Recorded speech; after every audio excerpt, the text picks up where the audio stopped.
Hi everyone. Tonight, we travel back to a time when your breath turned to frost in the morning air and your hands ached before the sun even rose above the hedgerows. The year is around 1250, deep in a medieval English winter, and you find yourself shivering outside a half-collapsed wattle and daub hut on the edge of a muddy village green. Frost has crept into every corner, sparkling on straw and stiffening the hair of the ox tethered nearby. Survival depends on finding a way to stay warm. Before we dive in, take a moment to like this video and subscribe, only if you truly enjoy the content. Let me know where you're watching from and what time it is for you. Now, dim the lights, relax your shoulders, and imagine breathing out into a frozen dawn. You awaken to the call of a crow over a field dusted in silver. The sky is pale gray, and your blanket is little more than a rough wool sheet. Cold penetrates every thread. Above you, you can almost hear the ice forming on the thatch. Beyond the fence, a stream lies beneath a thin milky crust, and you wonder how anyone could build anything sturdy enough to withstand this. Before stone walls and chimneys were common, most people in medieval England lived in fragile shelters, constructed from necessity rather than design. Mud, straw, timber, and luck were the building blocks. Early villagers shaped the earth into safety, digging shallow pits, raising mounds, and layering materials at hand. Shelter did not always guarantee security. The damp soil clings to your hands, cold enough to seep into your bones. Historians believe the first medieval houses in rural England were often cruciform huts, with massive curved timbers forming a rib-like frame. The spaces were filled with daub, a mixture of mud, clay, straw, and animal dung. The smell might be unpleasant, but once dried, it kept out the wind and life inside. There is still debate over how long these walls lasted before crumbling back into the ground. It may feel strange that the same soil beneath your feet could also serve as insulation. Walking through the frost toward a cluster of huts, you notice the earth changing. Mud where fires have melted snow, frozen patches where no one steps. Inside, the air carries the scent of smoke and damp wool. There are no windows, only a small opening above the hearth to let smoke escape. Yet the air remains heavy with soot, stinging the eyes. On snowy nights when doors freeze shut, the only light comes from the dim glow of embers beneath ash. People sit close together, hands cupped around their own breath for warmth. Here, you begin to understand the delicate balance of surviving the season. You may envy a wolf curled in its fur outside. Some villages disappeared entirely after harsh winters, huts buried in drifts until only chimney posts remained. Still, life continued. Each spring, villagers rebuilt, patching roofs with straw and repairing walls with mud. Survival was a rhythm, as constant as the frost itself. Some dwellings were partly sunken, like burrows, which trapped warmth and blocked wind but flooded easily. Archaeologists have discovered traces of these sunken houses, their outlines faintly visible beneath modern soil. Whether they were cozy or damp nightmares remains debated. Crouching by a fire pit, you hear wet wood hiss as it burns unevenly. Smoke clings to your clothes, a reminder of survival. In medieval homes, smoke was more than a nuisance, it was functional. Without chimneys, it curled under roof beams, keeping insects and rot away. Villagers endured coughing and stinging eyes, knowing the smoke protected their homes. As night falls, temperatures drop sharply, and the wood creaks under the cold. Stars appear sharp and near, as if the world itself were brittle. Under your coarse blanket, breath fogs in the dark, vanishing before you can see it twice. In this silence, you sense the spark of ingenuity that centuries later would transform huts into cottages, cottages into manors, and simple fires into grand hearths. For now, you remain a villager in a frozen land, surrounded by the scents of earth, smoke, and damp straw. You pull your cloak tighter, waiting for dawn, knowing that tomorrow you must find better shelter or risk freezing. The wind shifts, the smoke curls, and you drift between sleep and wakefulness, held in a fragile bubble of warmth carved from the relentless cold. Morning arrives white and silent, with the smell of cold earth and embers that never fully died. Frost clings to the inside of your walls, delicate as lace, and every breath feels like inhaling mist. You crawl from your blanket and press your hand against the door holding the hut together. It is both solid and fragile, a skin formed from the land itself. Before people in England mastered stone or fired bricks, mud was the go-to material, everywhere, free, and surprisingly versatile. Mixed with straw, it became what builders called cob, dense, heavy, and excellent at retaining warmth. Once dry, you scoop a handful, feeling the grit slip through your fingers and the faint warmth left from yesterday's fire. It smells of hay and manure, the unmistakable scent of survival. Imagine hundreds of hands working like yours, packing earth between woven sticks, smoothing surfaces, filling cracks that frost keeps reopening. Shelter began this way, not from design, but from necessity. People built with what was available, not what they desired. Historians suggest some early mud walls were several feet thick, more like miniature cliffs than conventional houses. They rose slowly, layer by layer, drying on rare winter Sundays. A single cottage could take weeks to harden enough to resist the weather. Often, families camped beside their unfinished homes, tending fires that would one day warm the interior. Traces of these early building mounds remain hidden beneath modern villages, where old foundations were never fully erased. You hear the rhythm of work, the slap of hands on clay, the crunch of straw underfoot, the hum of cold wind weaving through half-built walls. Each sound carries an unspoken message: build or freeze, work or perish. A curious historical note: sometimes animal blood was mixed into daub to strengthen it. Cattle blood was prized for its binding qualities, though it darkened the walls and smelled metallic in rain. Scholars still debate whether it truly improved durability or simply offered psychological reassurance, a sense of protection from the herd spirit. You look up at your half-finished roof and imagine what the first builders thought as snow arrived early. Thatch is patchy, beams crooked, and cold air slips through gaps like a living thing. Even so, it is better than sleeping in the open. Inside, smoke hugs the ceiling, blackening it like a night sky painting. The packed dirt floor is icy but firm. A few rushes, last summer's harvest, soften the ground, rustling as you move, faintly sweet with the scent of dried hay and riverbanks. When walls were new, villagers sometimes pressed charms or broken pottery into the clay, small gifts to the house. Some believed they kept frost spirits away, others that they carried the warmth of summer. Archaeologists occasionally uncover these relics: a child's bead, a bent nail, or a chicken bone tucked between layers of earth. Their meaning remains uncertain: hope, ritual, or habit. You watch the village elder repair a wall by torchlight. His fingers are cracked, breath shallow, yet his movements are precise. He knows the color of mud that will dry strongest and how to twist straw to hold firm. He explains that building with the seasons is key: walls in spring, roof before harvest, repairs before winter's second frost. Miss one step, and the house will weep water all year. By evening, the temperature drops again, and steam rises faintly from the walls, the heat of the day returning to the air. Wind whistles around the doorframe, and you wedge a scrap of cloth in the gap. You sit by the fire, watching tiny sparks flicker and vanish like thoughts unsaid. Mud shelters were never meant to last forever. They served 1 or 2 generations before returning to the fields. That was their beauty.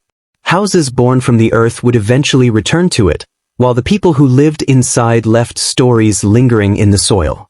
Villages still hug the land, their names echoing its texture: Clayon, Mudford, Ditchingham. As you settle for the night, the fire guttering low, you understand why people called the land home before they called it England. Every handful of mud pressed into a wall holds the memory of your warmth, a promise that tomorrow you might survive. Outside, stars burn coldly above the village. Inside, your hut breathes slowly, its earthen skin holding back the dark. You drift into half-sleep, the scent of damp clay and smoke thick in your hair, and for a fleeting moment, winter feels almost kind. Axes ring through the frozen forest long before you see the men. Each thud cuts sharply through the still air, echoing between bare oaks. You follow the sound, boots crunching through frostbitten leaves. The smell of sap and cold bark fills your lungs, clean and bitter. In the greenwood, people gather timber, the bones of their homes. Without wood, there is no wall, no roof, no chance of surviving the next blizzard. Historical records suggest every village had its own woodwright, a man who could read the forest, identifying trees that would split cleanly, stand straight for decades, or warp under pressure. In a time before metal nails were common, these skills were essential.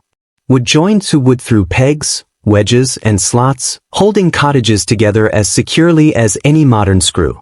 The air vibrates with effort as a beam drops, the crack of splitting fibers followed by a cheer. You help haul the log through the mud, leaving a trail like a wound in the frost. Each trunk will be squared with adzes, hewn into posts, and lifted into place. The rhythm is slow but deliberate, the sound of a community constructing itself, plank by plank. The scent of freshly cut oak is almost sweet, mingling with sweat and smoke from fires kept for warmth. One old superstition held that a tree should never be felled in silence. Someone had to speak to it first, warning the spirit within, or risk a curse on the builder. Even in later centuries, some carpenters tapped the trunk gently before cutting, whispering apologies. You imagine this small ritual beneath a sky heavy with snow, words rising like faint mist, the forest listening. Archaeological evidence confirms that many medieval houses were timber-framed, their skeletons made of oak, elm, or even chestnut in southern counties. The joints were massive, timbers hand-shaped and fitted like puzzle pieces. Whole families and neighbors often raised the frame in a single day. If food allowed, a feast followed. Often it was thin, as simple as the broth in the pot. The aroma of roasting onions and wood smoke would drift through the trees, a reminder that warmth was earned. Not all wood was free for the taking. Forest law, especially on royal lands, was strict. Cutting without permission could bring fines that ruined families. Records show peasants sneaking into woods at night, axes muffled in cloth, taking a single log for a roof beam. The risk was worth it, better a fine than freezing to death.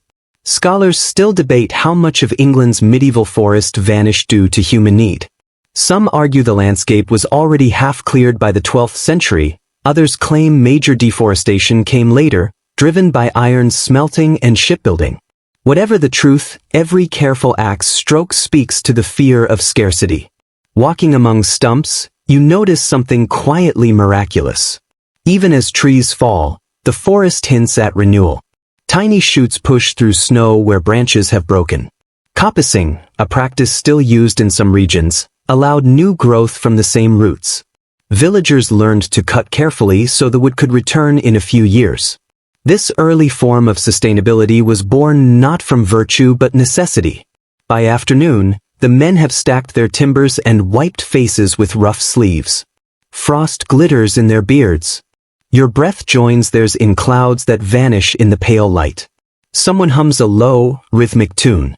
The tools are heavy, worn smooth from years of use. Every strike feels deliberate, a promise carved in oak. Back in the village, logs are trimmed and stacked near half-built huts. Children dart between them, pretending to be lords and knights. Women carry bundles of straw, skirts stiff with cold. A dog sleeps beside a pile of shavings, nose tucked under its tail.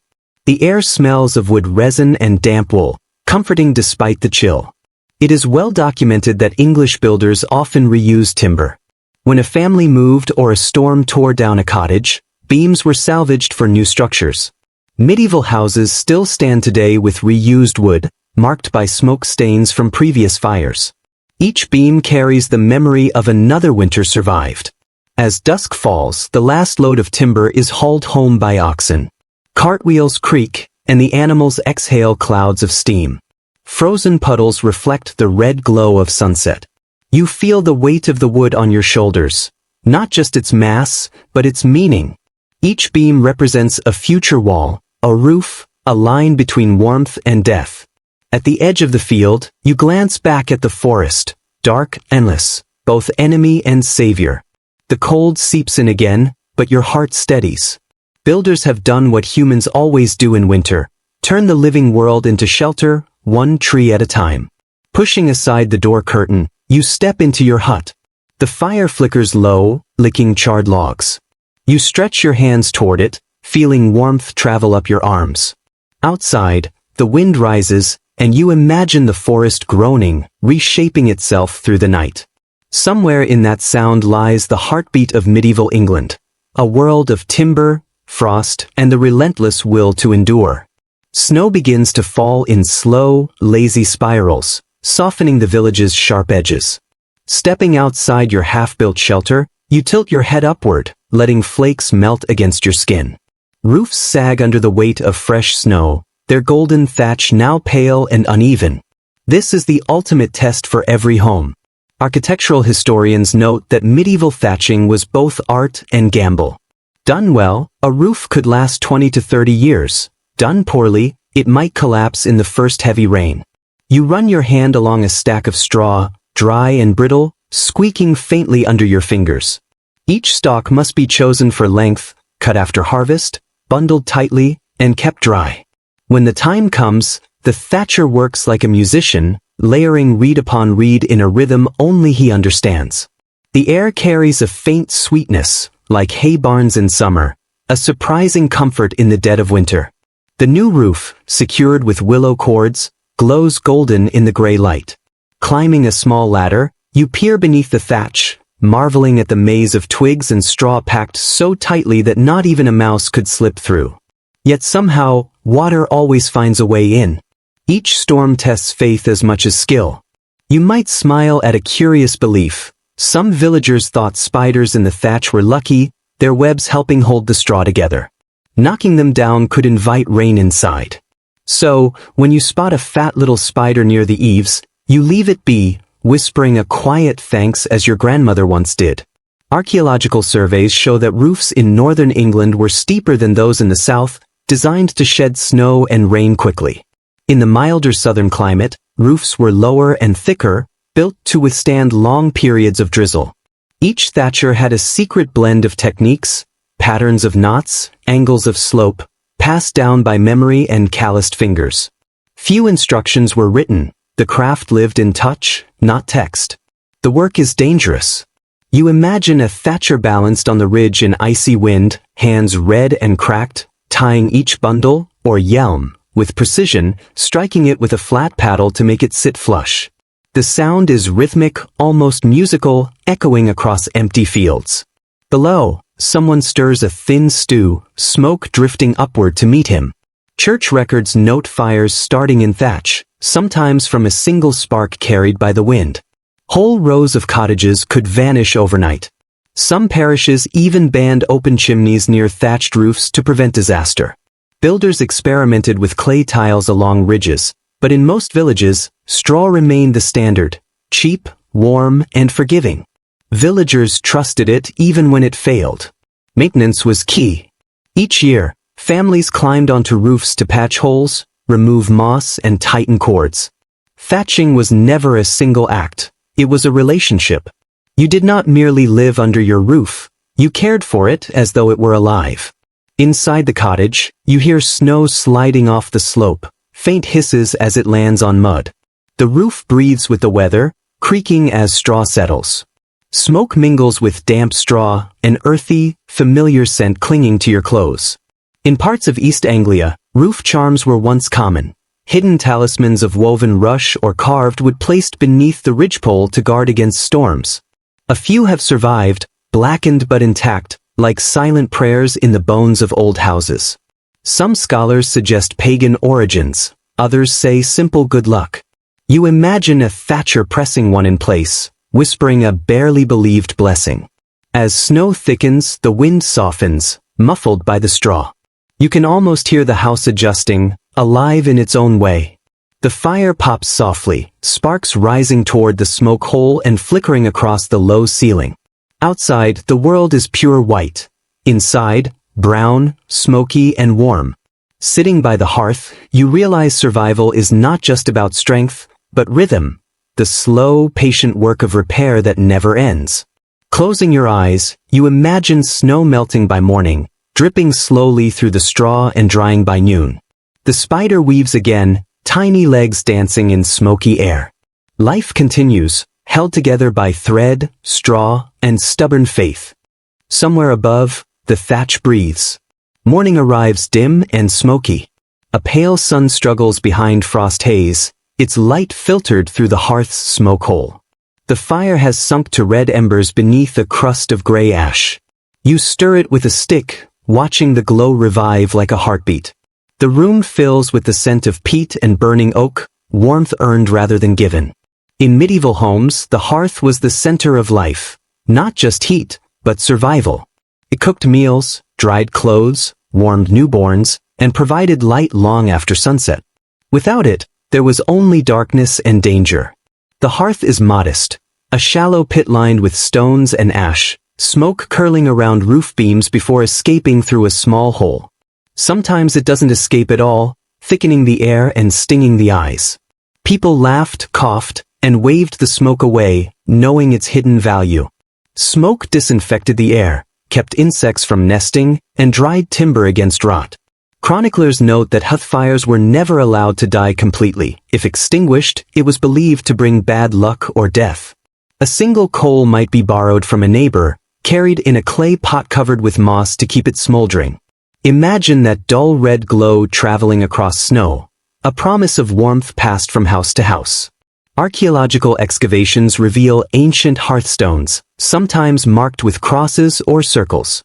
Their exact meaning is unknown, blessings, decoration, or both, but in an age when fire could save or destroy, it was treated like a living god. The size and placement of the hearth often reflected a family's status. Wealthier households built large pits in the center of the floor, enough for the whole family to sit around. Poorer cottages had smaller hearths, barely enough to boil a single pot. Yet wherever it stood, the hearth defined daily life. Meals were timed by the burn of wood, and sleep came when the last light faded to embers. A fascinating 14th century chronicle recounts a village struck by a harsh freeze. According to the story, every household brought their fires together into one central pit in the village square.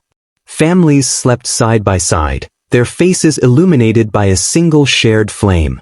Whether legend or fact, the image endures, one fire for an entire community, flickering against the frozen dark.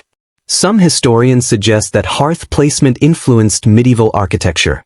Homes without chimneys relied on a central smoke hole, limiting upper floors. Only with the advent of chimneys did houses grow taller, rooms stacking like layers of warmth. The hearth became a framed spectacle, rather than just a tool for survival. Sitting near your own pit, you add a small log. Flames lick the edges, snapping softly, a steady, comforting rhythm, like the pulse of the earth. Heat radiates outward, inching the chill back. Palms pink in the glow, you watch smoke spiral upward, carrying the scent of resin, stew, and a hint of burnt wool, a music all its own. Every household had rituals. Before bed, ashes were raked carefully to keep coals alive until morning. In some regions, this was called smoring, the fire, a gentle smothering. You follow the practice, circling ashes slowly, feeling warmth fade to a quiet hum. The house darkens, but stays alive, the air heavy with comfort and soot. In times of scarcity, dried animal dung was sometimes used as fuel.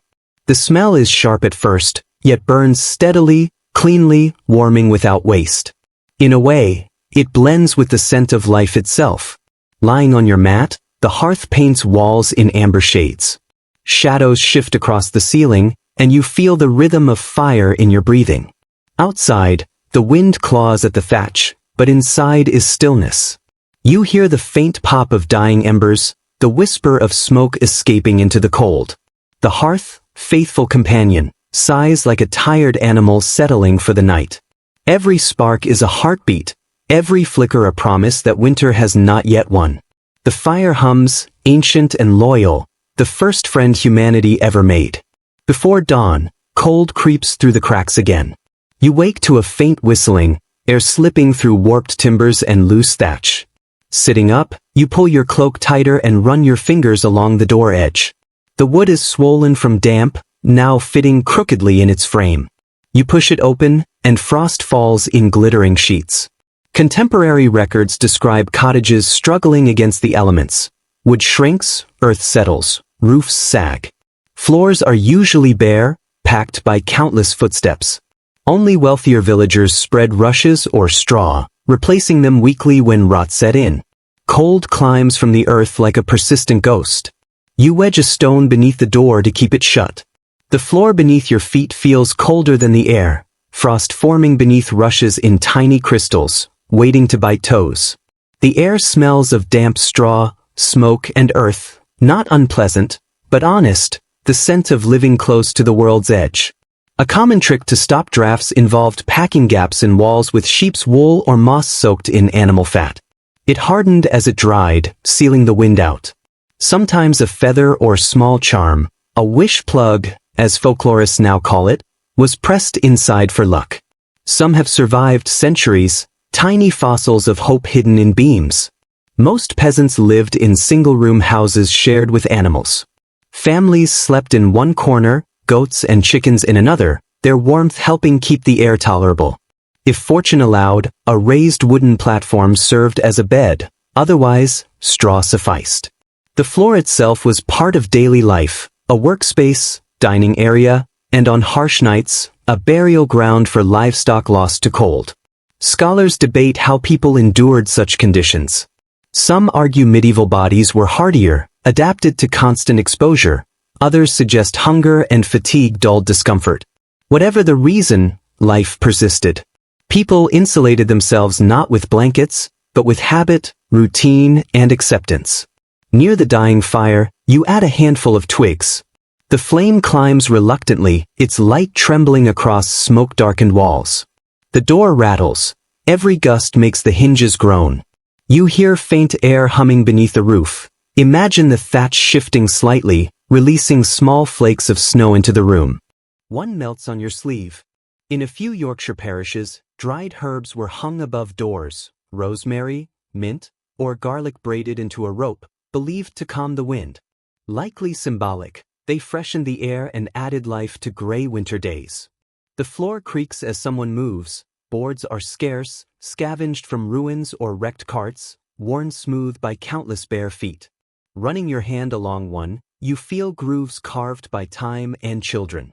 In some homes, sand was spread over dirt floors to absorb moisture, swept away each morning. A simple, practical, quietly ingenious solution. Early builders sometimes raised stone thresholds to block water and wind from creeping inside, often using fieldstone or fragments of old millstones. Still, the cold always found its way in. It always does. Stepping outside, the wind tugs at your cloak, sharp as knives. The sun struggles through clouds, casting a dull silver light across the snow. Looking at the surrounding cottages, you notice every wall leans slightly, each door warps differently, and every roof dips under its own weight. Yet all still stand, enduring through repair, habit, and quiet stubbornness. Back inside, you sit by the hearth, studying the details that make the house alive. The soot marks rising above the door like smoke ghosts, the faint damp on the floor where snow melted, drafts tracing invisible lines along your skin. You tuck your blanket closer, smiling at the thought that this is enough. Life here was not comfortable, but it was shared. Families huddled together, laughter and whispers echoing softly under the thatch. The floor might be cold, but familiar voices warmed the space in ways no fire ever could. Lying on your straw mat, you watch smoke drift toward the tiny roof hole. The last light fades into embers, and for a moment, the cold seems gentler because you've learned to live with it. The wind has quieted, the air feels heavy with the scent of stone dust and smoke. Outside, the manor rises at the village's edge, its pale walls catching what little winter sunlight exists. Compared to the sagging cottages, it looks eternal, carved from the bones of the earth. You run your hand along the wall. The stone is cold, slick with condensation, rough enough to scrape fingertips, yet alive in a way timber houses are not. Stone manors became more common after the Norman conquest, built by lords seeking permanence, strength, and wealth. While peasants patched their homes annually, these structures were meant to defy time. Walls of limestone or sandstone were quarried from nearby hills, dragged by oxen, and shaped by masons whose hammers echoed across frozen fields. You watch one at work, breath steaming, chisel tapping in rhythm. Each strike chips away small fragments, each flake a piece of history. The smell of freshly cut limestone is sharp, almost metallic. The mason pauses near a brazier, warming hands as orange light glows off a half-finished wall. A lesser-known fact: builders mixed animal hair into lime plaster to strengthen it, preventing cracks as walls dried, a primitive form of reinforcement long before chemistry was understood. If you press close, faint animal scents remain in the plaster centuries later. Archaeology shows these stone walls could be several feet thick. Inside, the cold never truly left. The same walls keeping enemies out trapped damp and chill. Rooms smelled of wet stone and candle smoke. The air clung like a damp cloak. Nobles wrapped themselves in furs, yet still shivered through long nights. Fireplaces, new in many homes, roared but never reached distant corners. Grand halls, experts note, prioritized spectacle over comfort. High ceilings were beautiful but difficult to heat. Fires smoked rafters black. Guests huddled close for warmth. You can imagine flickering torches, the glint of cups, slow puffs of cold breath in the air. Mortar smelled chalky and dry. Each stone bears marks from the mason's chisel, crosses, initials, tiny symbols, proof of a day's labor, payment by work recorded in stone. Centuries later, fingers running over these marks still feel whispers from the hands that built the place. An interesting detail: rooms lined with painted cloths helped disguise damp walls. Before tapestries were fashionable, painted linen depicting saints or hunting scenes served as decoration and insulation. Colors faded over time, but fabric softened stone echoes, creating the illusion of warmth. Historians debate whether early stone halls offered genuine comfort or were monuments to pride. Some argue they provided shelter against harsh winters. Others call them cold prisons, beautiful yet breathless. Whatever the truth, manors stood like frozen hearts in the landscape, firelight glowing faintly while snow blanketed the fields. Walking through an archway into the great hall, the sound changes, softer, deeper. Footsteps echo on flagstones polished by centuries. Hearth light shimmers on gray walls, streaks of gold across stone. Beams vanish into darkness above, coated with smoke. The air tastes faintly of salt and iron, residue from years of burning peat. A servant passes with a bucket of ash to scatter on icy paths, stirring dust that glitters like tiny stars. You sense warmth gathering around the central hearth, the slow pulse of life inside a stone shell. In a corner, dried herbs hang from a beam. Even in a lord's hall, superstition lingered. Rosemary warded off illness. Some said it pleased household spirits. Tradition often outlasted reason. As evening settles, you step outside. Stone walls glow orange from within, a faint pulse of firelight through narrow windows. Cold wind presses against your face, and the house looms like a mountain, unyielding yet patient. You understand that the grandeur of a manor lay not in comfort, but in endurance. The manor stood as both fortress and monument, against enemies and the relentless winter, a testament to human refusal to yield. Below, the village lay quiet, roofs blanketed in snow, hearth smoke rising in thin silver trails. You draw a deep breath, the chill biting your lungs.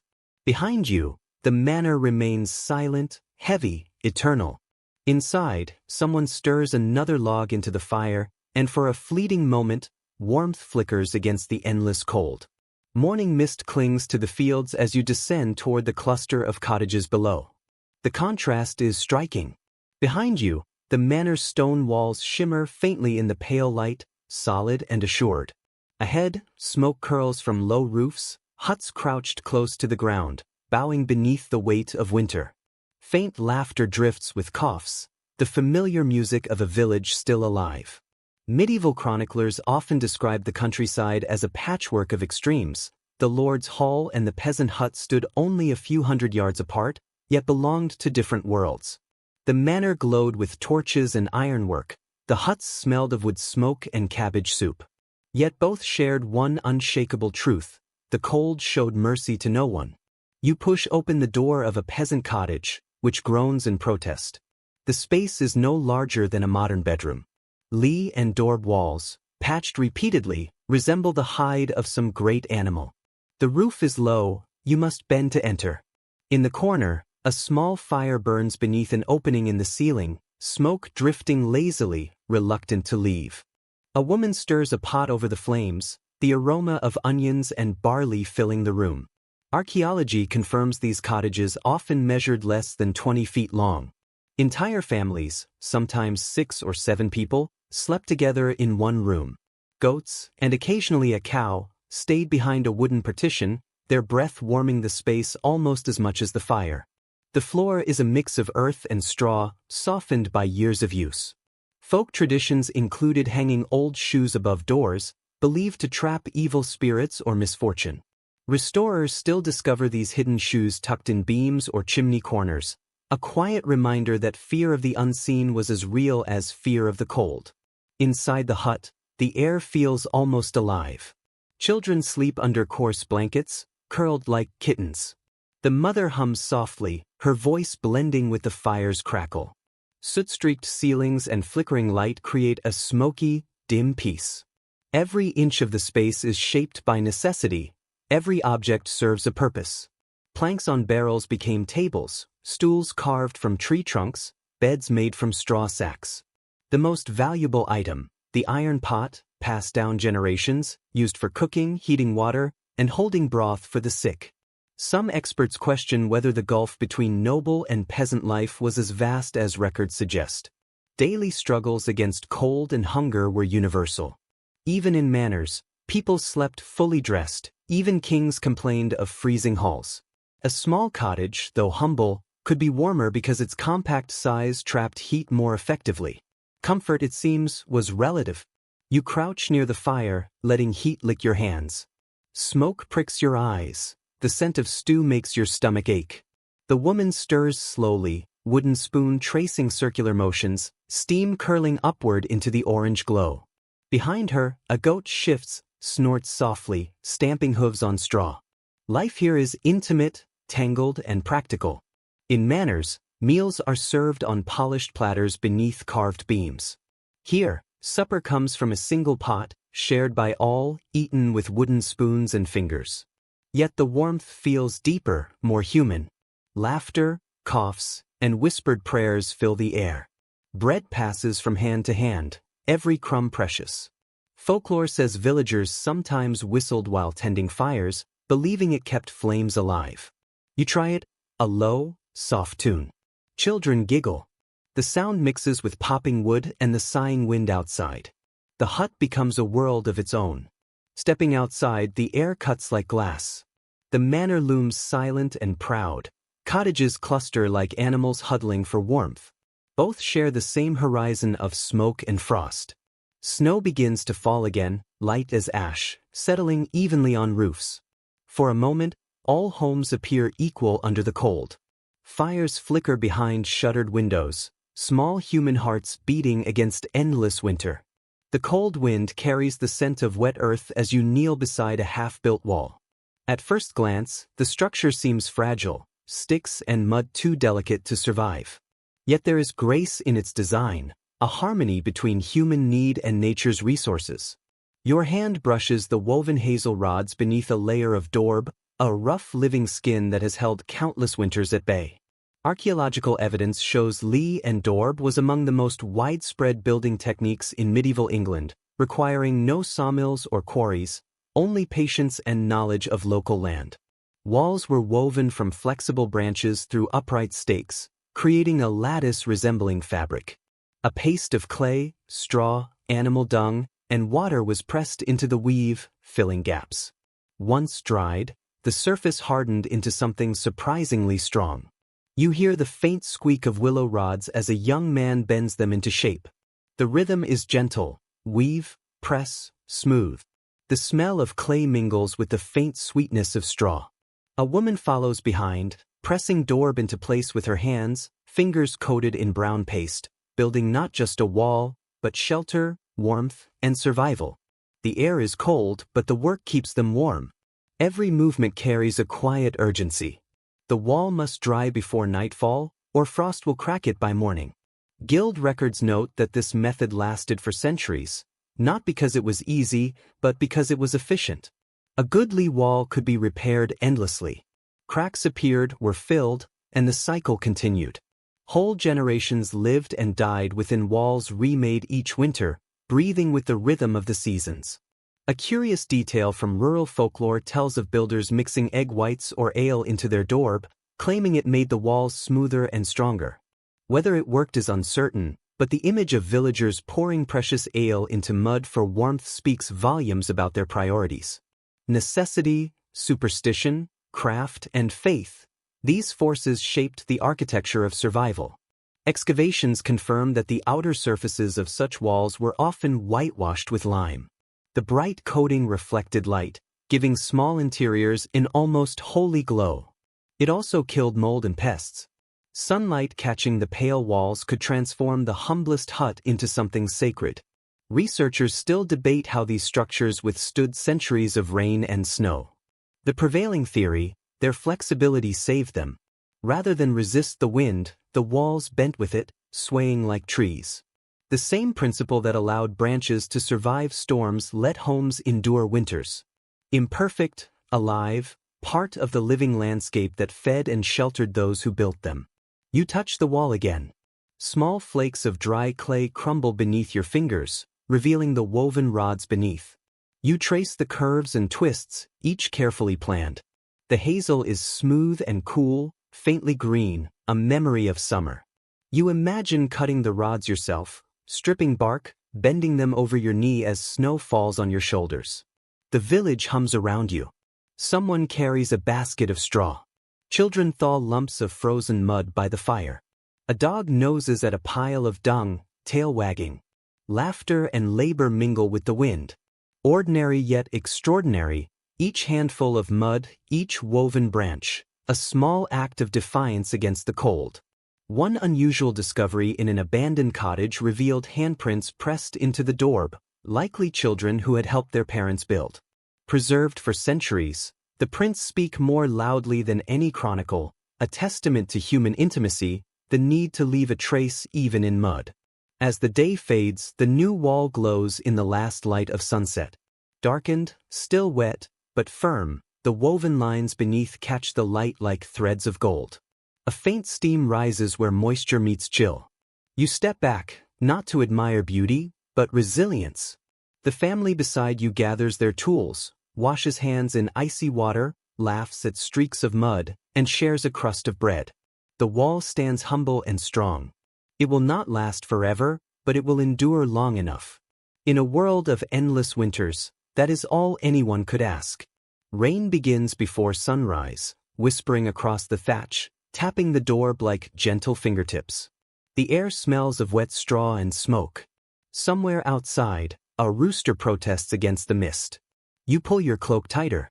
The roof groans under water's weight, then releases a stream rushing down the slope. Historical records show medieval roofs were marvels of practical design. Steep gables, not made for beauty alone, shed snow and rain quickly, protecting fragile thatch. A shallower roof would have drowned under heavy storms. The sharp angle turns water into motion, a natural defense against decay. Stepping into the drizzle, cold droplets splash your face. Village roofs gleam like wet hides, each shedding water differently, depending on build and care. Some hum quietly as rain runs in threads, others drum like shallow drums. The village becomes a living instrument of weather. Old carpenters' notes reveal superstition-guided construction. Timber was never cut on certain days, lest forest spirits curse the roof. Whether by caution or coincidence, many roofs built with such care lasted generations. You imagine builders pausing in the forest, whispering respect to trees before cutting beams that would cradle families for years. Rain mixes with hearth smoke, a scent both ancient and grounding. Water trickles from every eave, gathering in muddy pools. Villagers move deliberately, carrying buckets, covering firewood, checking tightness of cords. Each drop a test. A weak patch could mean ruin by morning. Records from monastic archives mention alternative coverings. Wooden shingles, stone tiles, lead sheets for churches, but for most, straw, reed, or heather remained the solution. Light, plentiful, forgiving. If the thatch leaked, it was patched. If it rotted, replaced. Not perfect, but human. Architectural historians debate how much medieval roof design arose from trial versus inherited wisdom. Perhaps villagers never thought of it as architecture, only instinct passed through generations.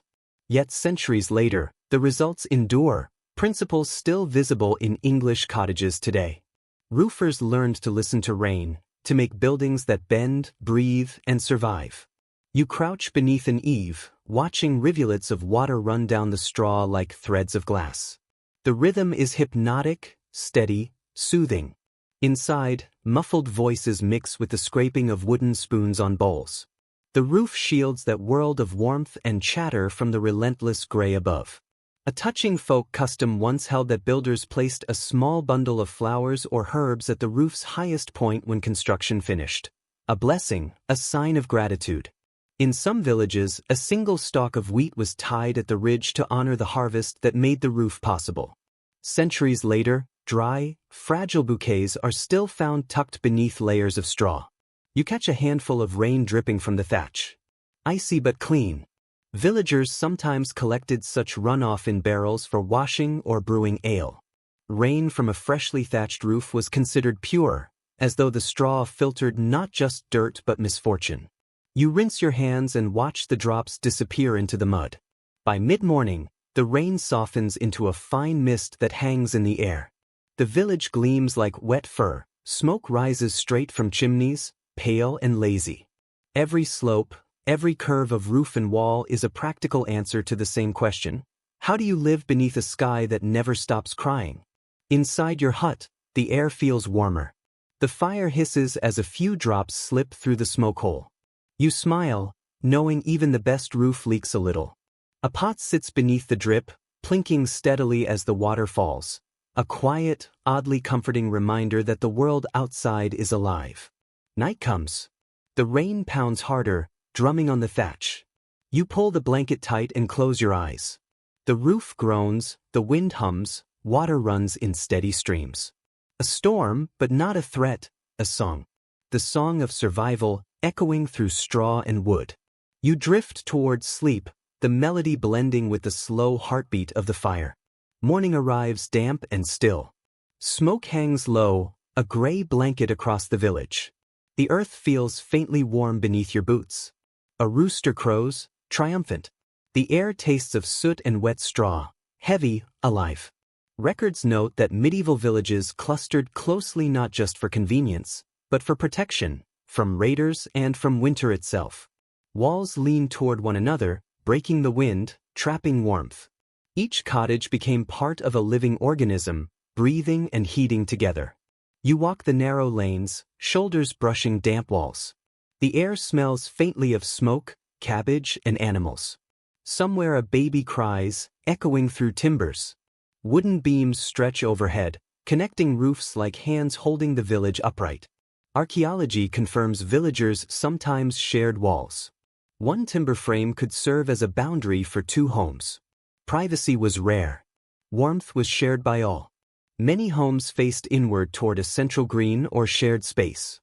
Fires burned there in winter, tended by watchmen or anyone awake. Their glow reflected off walls, turning the square into a communal hearth. People shared news, patched tools, traded favors. Even in darkness, they found light in each other. Scholars debate whether such closeness fostered resilience or bred gossip. Likely both.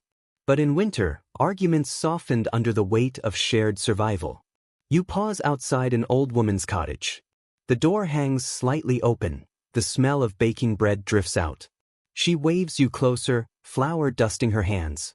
A small clay dome oven sits near the fire, bread baking inside, crust crackling faintly. She offers a steaming piece. Simple, sweet.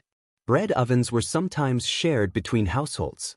Not every home could afford one, so families took turns baking. Heat lingered after the bread was done, often enough to keep sleepers warm. The oven became a silent neighbor, one more participant in the endless struggle against cold. A curious custom involved covering doors and windows with woven mats or animal hides on the coldest nights. Thick tapestries did the same in wealthier homes. You run your fingers over one such mat, rough and warm from the smoke inside, faintly scented of sheep and ash. The lanes twist, bending around old trees or wells. Nothing is straight. Every line curves toward shelter. The cottages crowd together like a flock, roofs nearly touching. Between them, the air is noticeably warmer. You exhale, less mist escapes your breath. The village acts like a long cloak, holding heat that no single house could. Children run past, laughter echoing between walls. One boy carries a stick with a cloth torch. Friends shout half-remembered lines from church sermons. The sounds bounce from house to house, and the village itself seems to laugh.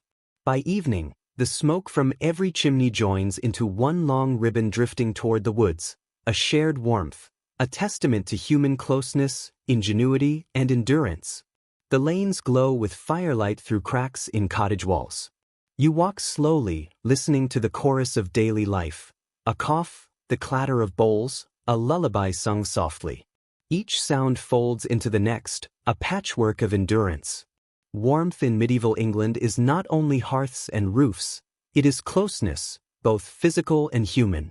Villagers built their homes against each other, creating a community capable of surviving what no single person could face alone. You turn toward your own cottage, its walls pressed tight against your neighbor's. Through the thin partition, you hear a baby sigh, a woman hum quietly. The sound comforts you as you lie down, the fire low beside you. The walls feel warmer, not because of material, but because of lives beating softly just beyond them. Outside, frost creeps across the roofs again, linking one to another until the village sleeps under a single sheet of silver. The night is cold but not cruel. Not here, where every breath of warmth belongs to everyone. Morning light slides through a slit in the shutter, a narrow line of gold cutting across smoky air. Outside, soft hammering rings through the crisp morning. The carpenter is already at work, tools neatly laid, wooden mallet, narrow saw, a few iron nails counted carefully before each job. You step into the cold, watching him shape a beam of oak, hands moving with easy confidence born of years of repetition. Medieval records show carpenters were among the most respected craftsmen in a village. They built homes, barns, carts, even bridges. Their skill meant survival. Mistakes could mean ruin. Every joint had to fit tightly, every peg hold firm. Without them, roofs would collapse, walls give way. The sharp thud of adzes strikes wood, curls of pale shavings scattering like feathers on frozen ground. The air smells of fresh oak, sharp and clean. The carpenter hums, a soft rhythm matching each blow. Lines of concentration crease his brow, his breath misting as he leans close to the timber, inspecting his mark. Some guild writings reveal that carpenters left tiny carvings inside beams, faces, animals, their secret signatures. Centuries later, restorers still discover them hidden within walls, silent greetings from long-gone hands. Archaeological studies confirm that medieval frames were raised piece by piece, joined with mortise and tenon, held with wooden pegs. Most of the structure required no iron nails, giving the house flexibility to withstand shifting earth and high winds. Too tight a fit and the timber cracks, too loose and the wall buckles. Every mallet blow is a measure of balance and skill. Scholars debate whether the frame's shapes were guided more by tradition or mathematics. To the carpenter, decades of experience substitute for geometry. The triangle of beams rising before you feels perfect, not in symmetry, but in certainty. It will stand. You kneel beside him as he drills with a bow drill, the soft whine blending with the rustle of leaves overhead. He works deliberately, pausing to wipe his brow, test a peg, adjust a cut. His fingers are rough, steady. He builds more than wood. He builds the rhythm of the village, one beam at a time.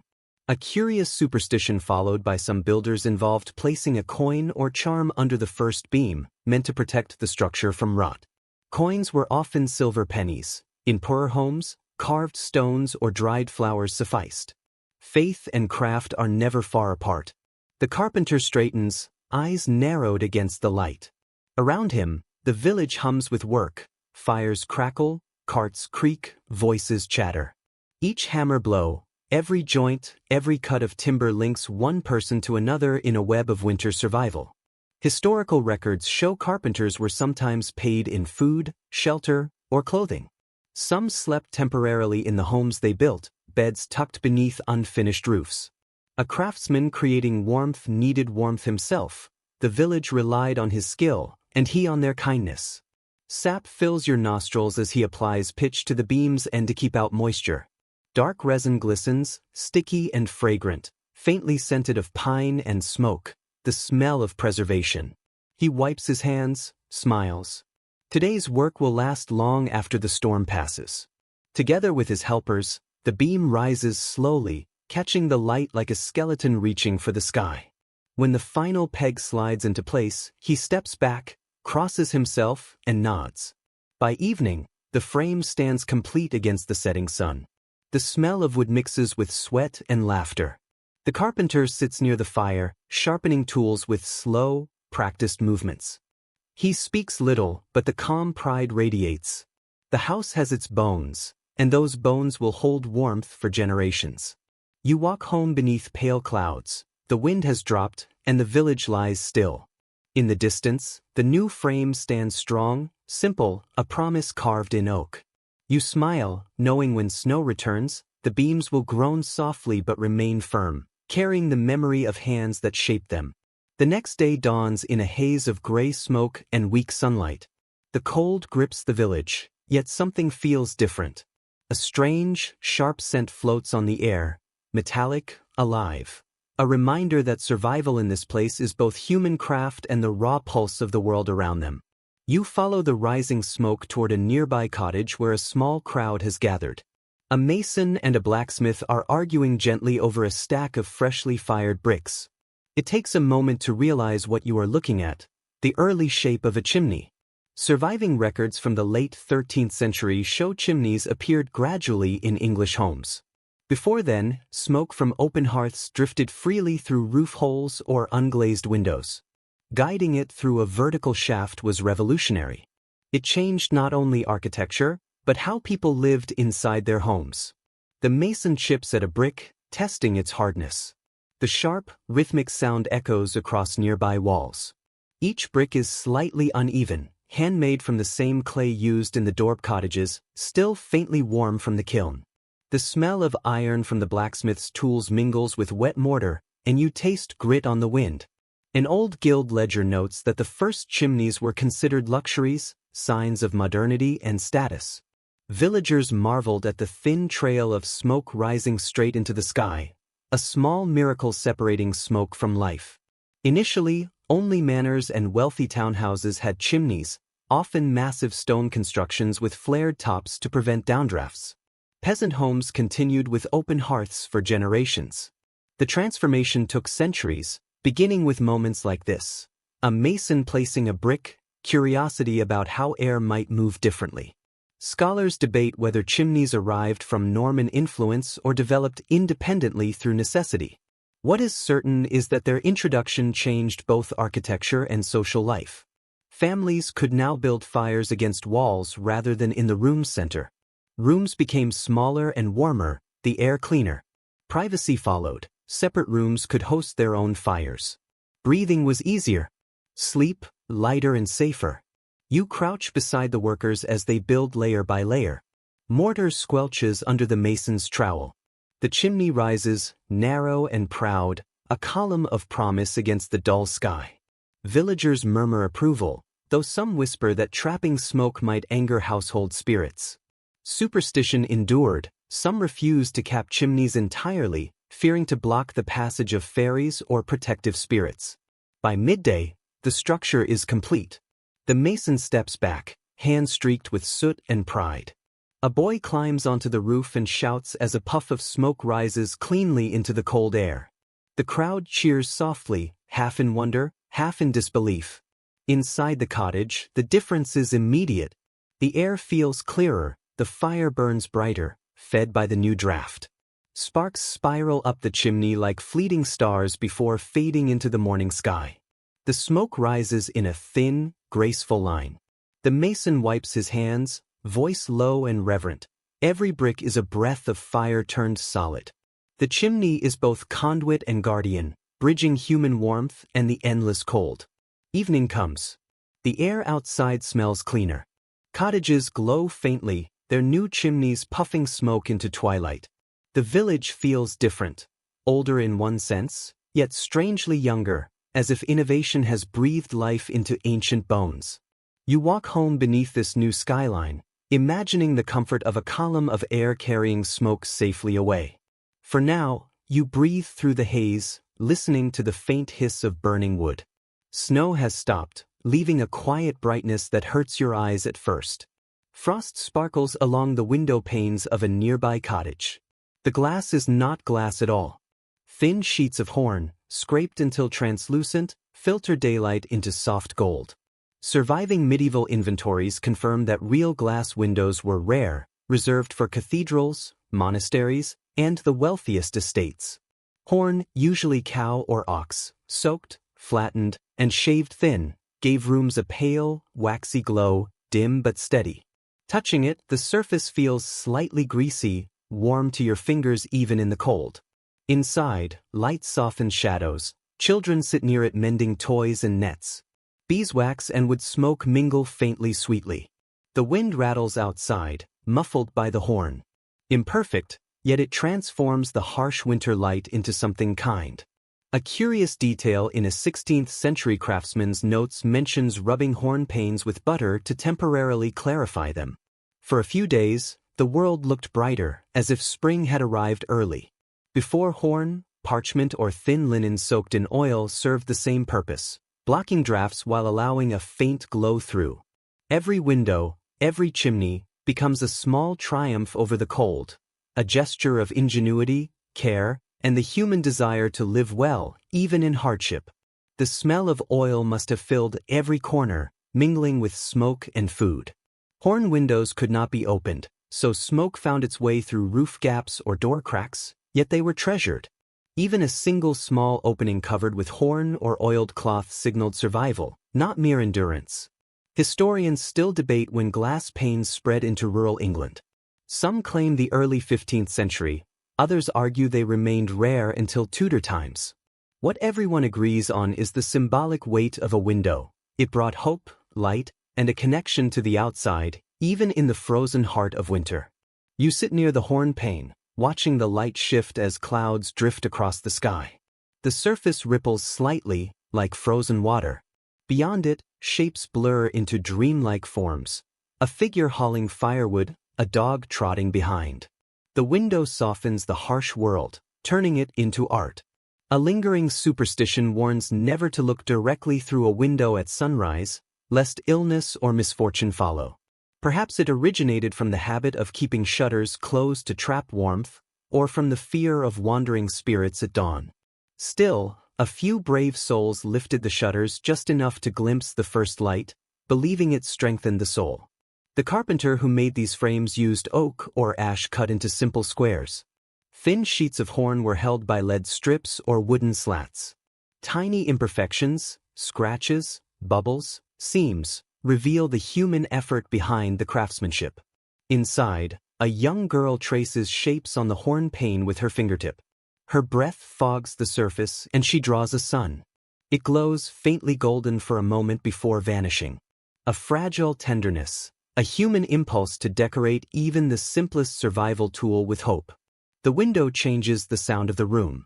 With air contained, voices soften, the world feels quieter. You hear your own breath, the fire's crackle, the gentle drip of melting snow outside. The house itself seems to hold its breath, keeping it all safe. Wealthier homes eventually fitted glass panes in lead casements, shimmering in candlelight and casting colored patterns across the walls. Here, even humble horn achieves something sacred, shaping light, turning survival into beauty. Stepping outside, you notice most cottages have no windows, only small shutters briefly opened during the day. Smoke curls from chimneys, staining snow gray. The air smells of wood ash, wet straw, life persisting in the cold.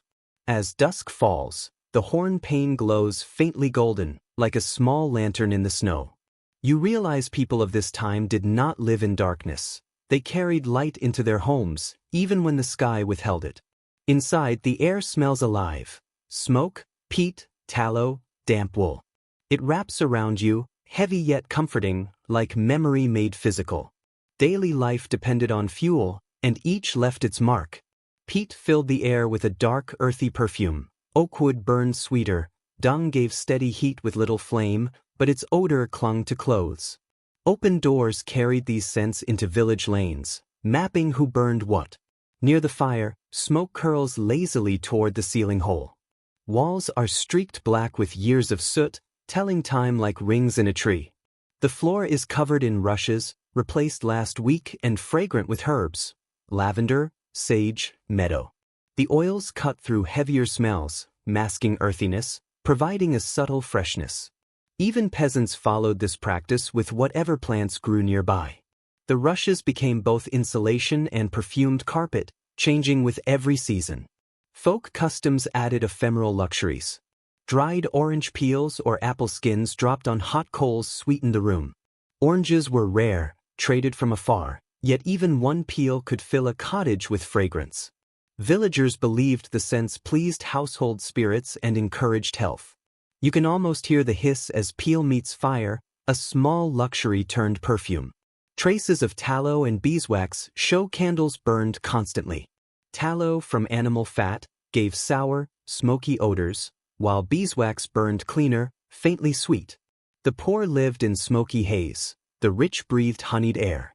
To modern noses, smells may seem unpleasant, yet then, they meant safety. Smoke signaled fire, fire meant warmth. Even the stench of wet wool drying near the hearth signaled survival. You breathe deeply, catching earth, wood, smoke, herbs, and something faintly animal. It is not perfume, it is life distilled into scent. The fire deepens the warmth, filling your lungs, reminding you that this heavy, imperfect air is what keeps people alive. An eccentric practice sprinkled ale on the hearth before lighting, said to make smoke softer or simply as an offering to luck. Small rituals, scents, and windows all formed a network of survival, making even the coldest winters bearable. The sizzle of ale on hot coals brings a brief cheer to a cold morning. The smell of food joins the mix. A pot of pottage simmers gently, sending waves of steam into the air. You can taste onions, barley, and herbs before ever touching a spoon. The aroma mingles with smoke, seeping into the rushes and clothing until it becomes part of the very fabric of the home. Each scent marks a rhythm. Morning smells of ashes and damp straw. Afternoons carry the sweetness of cooking, and night brings the heavier odor of tallow and wool. Survival here is as much about endurance of smell as it is of cold. The fire hisses softly, rushes crackle underfoot, and the scents of earth and life swirl around you like a cloak. Frost creeps across the window pane, while inside the mixture of peat, herbs, and smoke grows richer, almost sweet. You close your eyes, letting warmth sink into your chest. The air is imperfect, heavy, alive. It tells you, without words, that this house still breathes, still shelters, still remembers. The wind shifts, and you notice the smoke curling sideways instead of straight up. Outside, snow lies in dull ridges, trampled by hooves and boots.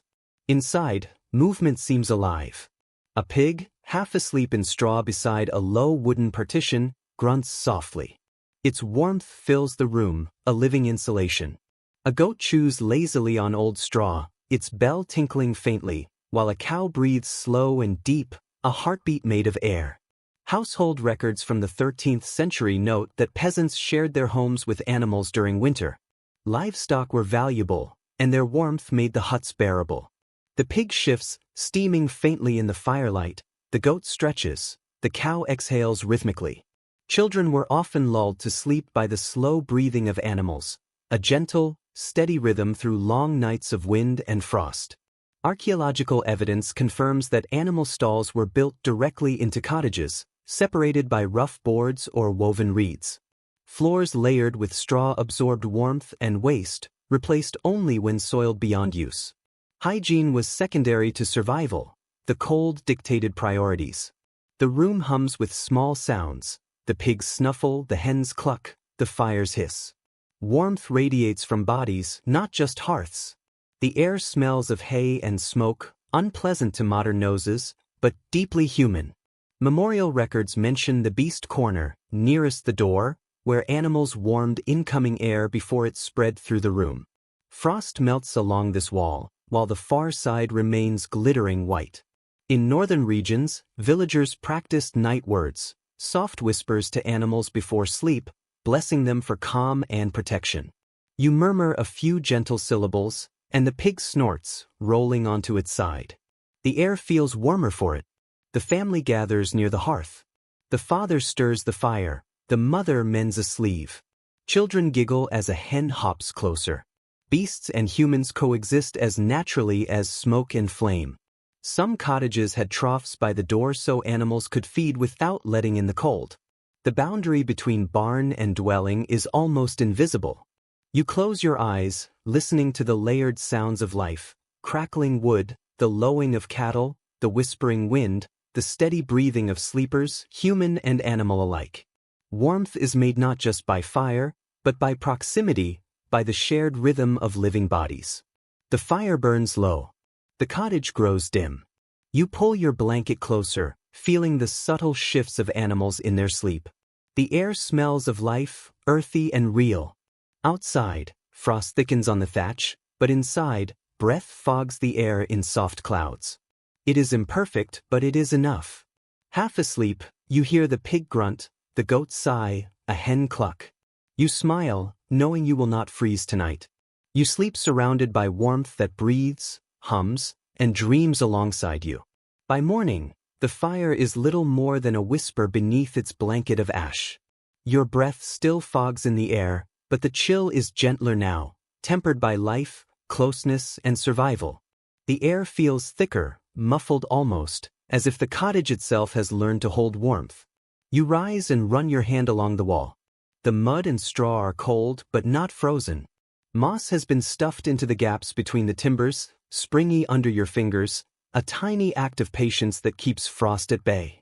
Medieval building guides and abbey records confirm such simple insulation: dried moss, tufts of straw, and sheep's wool pressed into walls and roofs.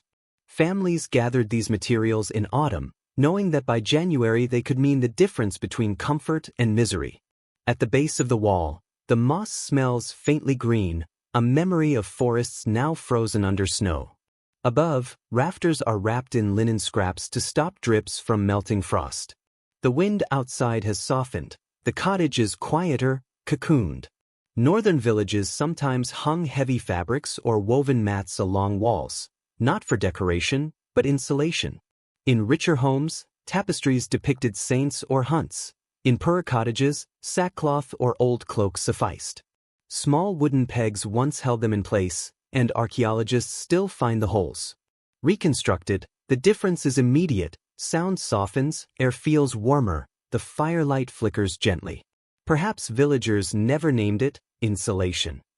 Perhaps it was instinct, habit, necessity. Records mention rushes strewn across floors, mixed with herbs like rosemary and lavender, to trap the heat from the hearth. The rushes absorbed the day's warmth, releasing it slowly at night. A primitive heated floor, simple and brilliant. You move closer to the hearth, stirring the ashes until a faint orange glow emerges. Someone has hung a blanket across the doorway. It flutters with each draft. Behind it, animals shift, hooves scraping softly on straw. Insulation was not only in the walls, but in the arrangement of life itself. Every corner used to hold heat. Layered bedding followed the same principle. Coarse wool blankets, straw or dry bracken, old cloaks or sheepskins, stacked to trap air and preserve warmth. A 15th century letter boasts of a man who could sleep through any winter, bedding himself like an onion. True or exaggerated, the image captures human ingenuity, comfort born from layers, patience, and understanding of cold. You test the wall again. Outside, the frost presses like a fist. Inside, the air holds steady, warmed by last night's fire. Monastic records mention woolen curtains hung around beds in winter, creating small chambers within unheated halls. Even peasants draped cloaks over sleeping spaces, privacy and warmth intertwined. Daylight deepens. The cottage hums with quiet life. Someone tends the animals, their steps muffled by straw. Moss glows faintly green in dim light. A pot bubbles gently, steam curling upward. The air carries no sharpness now, only slow, even warmth. You sit beside the fire, resting your hand on the wall. Beneath your palm, you feel the pulse of life in mud, straw, and moss. Imperfect, but it works. The wall breathes like the forest it came from. Outside, frost clings to trees. Inside, your breath no longer fogs. You pull the blanket tighter, leaning toward the embers. The warmth rises, a gift long understood by those who learned to listen to their walls. Night stretches across the great hall. Hours of feasting and activity leave a low hum in the air. You step softly across the rush-covered floor, the rustle beneath your boots familiar. The hall still smells faintly of roasted meat and spilled ale. The fire has settled to glowing coals. Shadows cling to the corners like heavy curtains. Medieval estates describe these halls as the hearts of manor life. Dining rooms, sleeping chambers, workplaces, and gathering spaces all under one roof. Retainers, servants, and guests shared space. The lord's family slept on raised platforms, while the rest arranged themselves wherever warmth allowed, wrapped in cloaks or lying near embers. You move closer to the hearth. The fire crackles faintly, a deep orange heart pulsing within the ash. Wooden beams arch overhead like ribs, banners hang limp in the smoke-stained air. Shields and hunting trophies line the walls, dim outlines in flickering glow. Ghostly echoes of laughter linger from earlier, when the hall was alive with song. And beneath your feet, the rushes still carry faint hints of herbs, a reminder that every layer, every detail, was designed to turn survival into a lived, breathing comfort. The rushes on the floor served not only for scent, but also to disguise the staleness of the hall. After long nights of eating and drinking, they absorbed grease, smoke, and the warmth of many feet. By morning, the smell of crushed mint and rosemary rose with the smoke from the rekindled fire. Simple, elegant, centuries-old wisdom. Even these great halls were not truly warm. High ceilings trapped heat far above the people, and drafts crept through cracks in heavy doors. The hearth offered light and comfort to those nearest it, while just a few paces away, breath turned to mist. Servants wrapped themselves in cloaks, dogs curled against their masters, sharing the same warmth. Historians debate whether these halls symbolized community or hierarchy. The lords sat closest to the fire, in splendor. Servants slept on the edges, where cold bit hardest. Yet all breathed the same smoky air, awoke to the same gray dawn. The fire united as much as it divided. You sit on a bench beside the dying coals. Their faint heat caresses your skin. Somewhere in the shadows, someone snores, another coughs.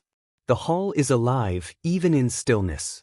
Wind pushes against the shutters, a gentle clatter echoes from the rafters, perhaps a pigeon or a mouse in search of crumbs.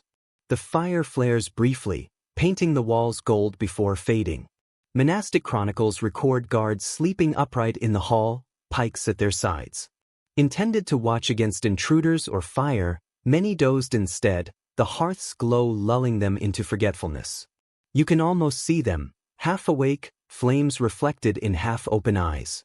The hall is quiet, save for the soft rhythm of breath, dozens blending into one.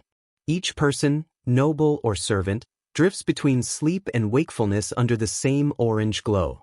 There is intimacy in shared vulnerability beneath the roof beams.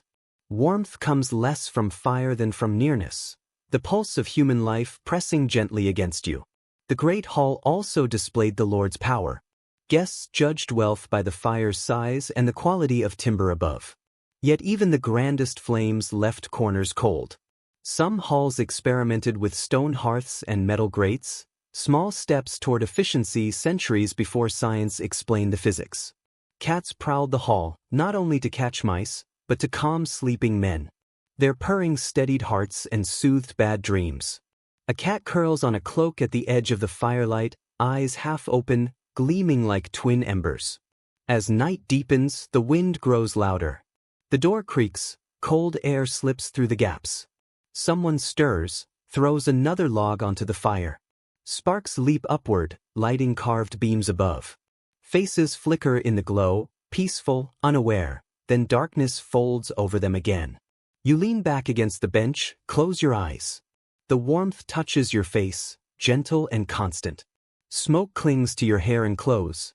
For a moment, you are part of this great breathing space, a shared rhythm of exhaustion and endurance. The fire fades to embers, the hall sinks into quiet. Winter presses outside, yet inside warmth remains, held in wood and the memories of those who have rested here for centuries. You drift to sleep under the same beams, surrounded by the steady pulse of human life that refuses to freeze. Morning arrives with the toll of a distant bell, rolling through the frost-covered valley, steady and solemn. Pale light filters through narrow windows. The faint echo of chanting rises from the abbey beyond. Damp stone and burning tallow scent the air. You are no longer in a village, but within monastic walls, where silence and discipline rule the day. Here, warmth is a matter of order, not comfort. Medieval records describe monks structuring their lives around prayer and the struggle against cold. Thick stone buildings held chill like memory, yet through ingenuity and faith, they endured winters that would have crushed weaker spirits. Each abbey balanced spiritual austerity with physical survival. You follow the sound of voices along a long cloister. Stones beneath your feet are cold enough to numb toes even through leather soles. Moisture clings to walls, glistening in the faint light. The chanting grows louder as you approach the church, calm but without warmth. Breath rises in small clouds, merging with incense. The scent is sharp, sweet, smoky, cutting through the damp like sunlight. In the refectory, a few candles flicker against gray stone. A monk ladles thin porridge into bowls, movements slow, measured. Benches creak as others sit, habits brush softly against the floor. No one speaks. Silence is a second layer of clothing, insulating more than wool ever could. Archaeology reveals that monasteries were among the first to experiment with heating. Small channels beneath floors carried warm air from distant fires. Double walls trapped heat from kitchens and workshops. Uneven, yet remarkable. Where peasants relied on proximity and animals, monks turned to structure, engineering, and innovation. At Fountains Abbey, excavations reveal a warming house, the only fire apart from the kitchen. Monks could visit briefly to warm their hands before returning to duties. A place where discipline met mercy. You can almost see them, standing in a circle around the fire, faces lit orange against gray stone, breaths rising like prayers. Scholars debate how monasteries balanced vows of poverty with the need for comfort. Some argue warmth was considered spiritual weakness. Others note that monks preserved architectural knowledge that kept entire communities alive. In seeking moderation, they discovered wisdom deeper than they intended. You move toward the cloister garden, where frost coats every leaf in silver. The air is still. The world seems suspended between prayer and silence. You brush a finger across a frozen rose and watch it sparkle in the dim light. Somewhere, a monk coughs softly, the sound echoing against stone walls. The cold is absolute, but so is the peace. A peculiar monastic rule recorded at Glastonbury instructed brothers to sleep in their habits, both to preserve warmth and cultivate humility. Their woolen robes were thick, scratchy, heavy with the smell of smoke and linseed oil. Beneath them, they wore simple linen shifts, sometimes stuffed with straw for insulation. You can picture rows of monks lying on wooden pallets, each wrapped like a cocoon, breathing in unison. The fire outside might die, yet their shared breath kept the air alive. In the scriptorium, a monk bends over parchment, fingers stiff from the cold. A small candle flickers beside him, wax pooling at the base. The quill trembles in his hand, yet the writing continues, slow and careful. He pauses occasionally to warm ink or rub his hands together. Ink and smoke scent the narrow room. Centuries later, his letters remain sharp, as if the cold itself carved them. Some abbeys built sleeping quarters above kitchens or bakeries, letting heat rise through floorboards. Bread smells often drifted into dreams, surrounding the monks with warmth and faint sweetness. A touching anecdote recounts a young novice who smuggled a coal from the kitchen into his cell, hiding it in a cloth. When discovered, he confessed and was forgiven, on the condition he share the warmth with others. Charity, it seems, offered more heat than fire. The bells toll again, deep and resonant. Monks rise from work, moving toward the chapel. You follow, footsteps echoing alongside theirs. The air feels lighter, warmer, though no new fire has been lit. Perhaps it is faith, perhaps rhythm. The chant begins, rolling through the cold air like flowing water. Candles flicker against stone. The abbey breathes in silence, in order, in endurance. The cold remains, but its cruelty has softened, folded into discipline. Warmth, like holiness, is earned through persistence. Outside, frost glitters beneath a pale Sunday. Inside, the monks sing softly, voices rising and falling with the rhythm of the season. The winter feels gentle in that sound. Bells fade, leaving only footsteps echoing through the corridor. You step out from the abbey gate into pale morning light. Frost has thickened overnight, covering the grass in a carpet of white crystals. Ahead, the church rises tall and solemn, its stone walls gleaming faintly. The air bites, yet opening the heavy wooden door reveals a chill still deep and holy. Medieval churches were spiritual centers and physical shelters. When storms howled, villages gathered in these stone halls. Thick walls offered protection from weather and fear alike. Cold to the touch, steadfast in a world of impermanence. You walk down the nave, footsteps whispering. The air smells of wax, stone, and faint incense from yesterday's mass. Light filters through small colored windows, painting the frost outside in muted reds and blues. Your breath floats like a ghost through sacred air. A few villagers kneel at the altar, cloaks wrapped tight. Their prayers rise like mist toward vaulted ceilings. Archaeology shows ingenious methods for warmth in these vast spaces. Floors layered with straw or rushes, replaced after feasts to stay dry. Side chapels with low ceilings trapped heat from candles and bodies. Each flame offered not just light, but tiny, precious warmth. Parish records from Lincolnshire tell of worshippers bringing hot stones wrapped in cloth to hold during winter sermons. Faith as portable warmth. Historians debate whether church chill was intentional, to humble the body so the spirit might rise, or simply unavoidable. Whatever the reason, standing in these echoing halls is not painful, but awe-inspiring. Cold sharpened sound makes flames brighter, prayers weightier. You move closer to the altar, where candles flicker beside a carved crucifix, beeswax scent filling the air. The priest murmurs low from the shadows, breath visible. Congregants kneel, heads bowed, cloaks brushing the floor. For a moment, everyone breathes together. The air grows warmer, or perhaps your body simply finds peace in stillness. Churches also served as places of survival. Parish feasts during harsh winters brought warmth in many forms. Shared bread and ale, laughter echoing to the rafters, the smoke of torches, and the scent of cooking melting frost from the windows. Communion of warmth as much as of faith. You sit on a bench near the door, watching latecomers shake snow from cloaks. Wet footprints mar the stone. A dog follows, curling by the threshold, steam rising from its fur. Even animals are welcome. Church logs note that fires were occasionally lit in braziers during long vigils. Though frowned upon by clergy, smoke lingered in the rafters for days, staining stone black, a record of bodies seeking warmth while souls sought salvation. A peculiar tale from a Yorkshire parish recalls villagers sleeping overnight in the church during a fierce snowstorm. Stone walls offered protection, candles gave modest warmth, and human closeness made the cold survivable. Faith, fire, and fellowship combined, a living architecture of endurance. They huddled near flickering candles, singing hymns until dawn, claiming afterward that the Virgin herself had walked among them, bringing warmth where none should have been. Whether true or not, the story became part of local faith, retold every winter when frost returned. As the service ends, the priest raises his hands, and the congregation murmurs softly in response. Their voices echo through the stone arches, mingling with the wind pressing at the doors. You feel the moment linger in the air, fragile yet strong. Stepping outside, sunlight blinds you after the dimness within. The cold rushes around you, but it feels different now, less cruel.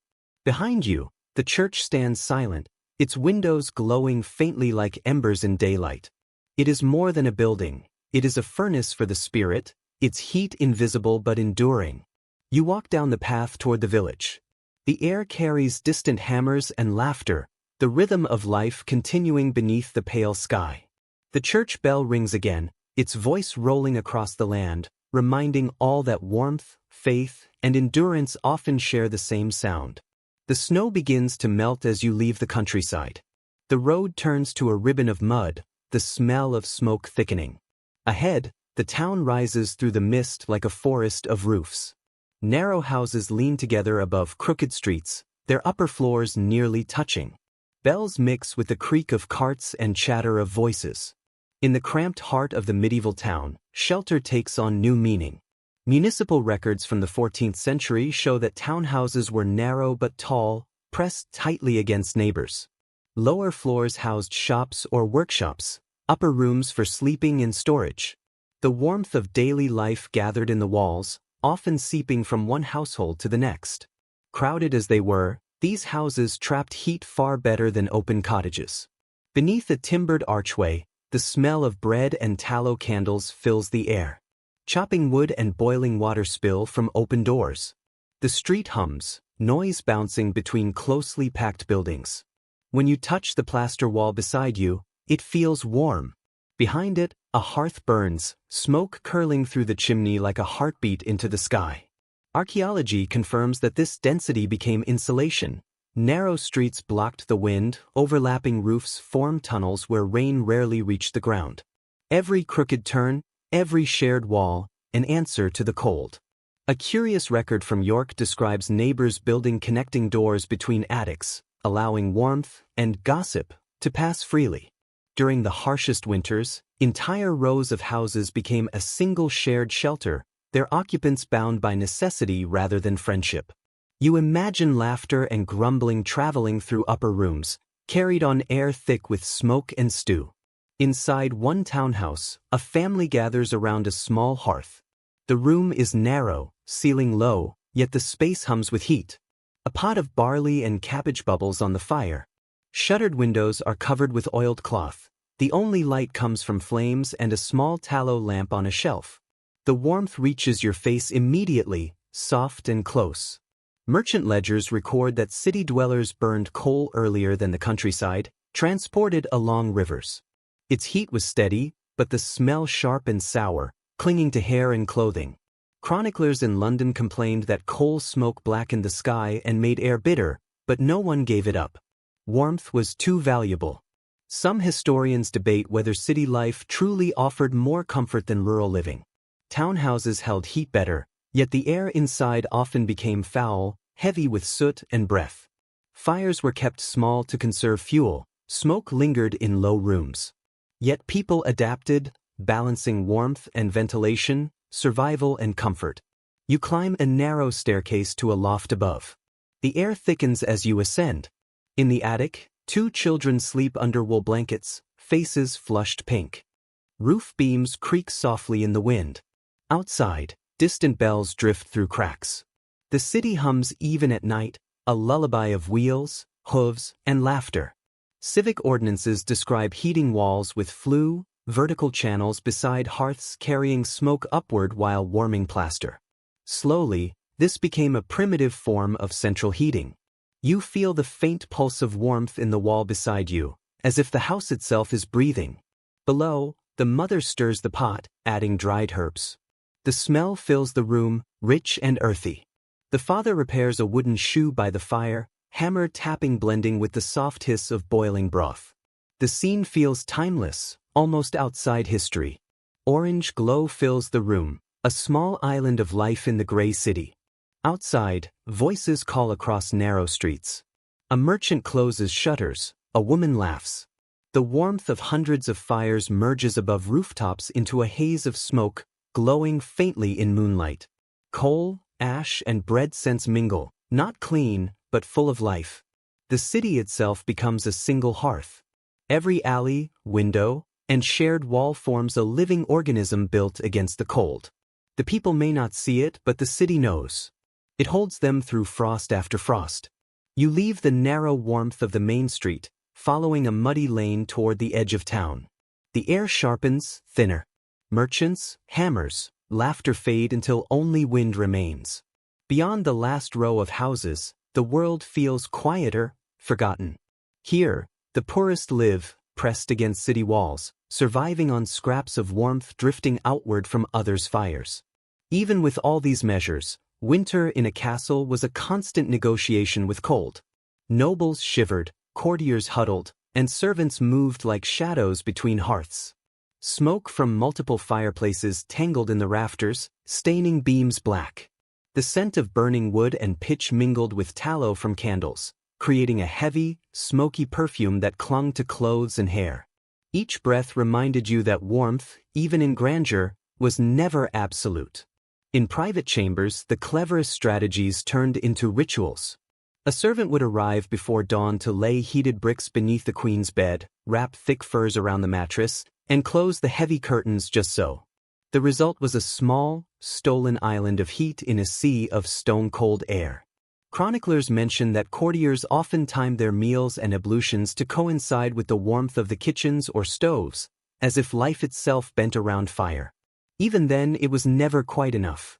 You move along a corridor where frost clings to narrow windows. The glass is thin, and drafts seep through every seam. The chill nips at your fingers, and you realize that castles, for all their size and opulence, were no more immune to winter than the cottages outside the town. Inside, the nobility's comfort depended as much on careful planning, ingenuity, and the labor of hundreds as on the fire itself. In the great hall, lords and ladies gather close to the hearth, fur-lined cloaks pulled tightly. Their breath rises in small clouds, mingling with the warmth from the fire, which seems almost fragile against the cavernous room. Servants scurry to refill torches, tend animals stabled nearby, or deliver food still steaming from the kitchens. Courtiers whisper, careful not to step on the edges of cold stone where the warmth has not yet reached. The very architecture conspires to remind them that, no matter the rank, winter demands respect. Even in the kitchens, the heat is a tool of survival. Huge cauldrons bubble over open flames, filling the air with the smell of meat, herbs, and thick porridge. Steam rises in ribbons, condensing on cold stone walls before dripping to the floor. The servants themselves are a living furnace, moving constantly, their breath, sweat, and effort adding warmth to the room. Outside, the courtyard glitters with ice, horses stamping and blowing clouds of vapor. Inside, the fire is a fragile heart beating in stone ribs. Castle records describe every trick for retaining heat: tapestries hung in layers, rushes laid thick on floors, small wall fires, bed curtains, heated bricks, and heated stones carried from kitchens to sleeping quarters. Yet chroniclers also note the endurance required of those within: frost-bitten toes, icy drafts, and the discipline of gathering in shared warmth. Nobility and servants alike relied on human ingenuity and sheer persistence. Comfort was relative, fleeting, and earned. You step closer to one of the high windows in the great hall. Beyond the frost, the courtyard lies pale and quiet, save for the low clatter of a cart delivering firewood. Smoke drifts lazily from the chimney stacks, mingling with the mist rising from the frozen ground. Inside, the warmth of the hearth reaches only partway across the hall. It is beautiful, mesmerizing, but partial. Winter has not been vanquished. It has only been managed, carefully, moment by moment. You sit near the fire, tracing the flickering light across banners and tapestries. Even here, amid stone and luxury, survival is tactile. The heat on your skin, the smell of smoke and cooking, the sound of distant voices and animals. Winter is a teacher, showing that wealth does not erase the cold. Yet it also shows that ingenuity, patience, and human collaboration, small acts of care and preparation, can carve out islands of warmth in the harshest conditions. Outside, the night deepens, frost glinting on battlements and roofs. Inside, the great hall hums softly with life, the murmur of voices, the shuffle of feet, the hiss of embers. Firelight dances across walls as shadows shift, revealing for a brief moment the patterns of human endurance, ingenuity, and quiet defiance against the cold. Here, in stone and smoke, warmth persists, not as a given, but as a hard-won achievement, a fragile yet triumphant proof of life against winter. As the last light fades, the villagers gather their bundles and begin the long trek back toward the town. The snow crunches underfoot, each step releasing a faint puff of frozen air. The scent of resin and earth clings to their cloaks, mixing with the faint smoke that drifts from distant chimneys. In the hush of the forest, the axes are stowed, and the only sound is the careful shuffle of boots and the occasional murmur of conversation. Every ember of warmth in the homes they return to has been earned with labor and endurance. They approach the edge of the village where the poorest dwellings huddle against the cold. Small fires sputter inside, glowing through holes patched with cloth.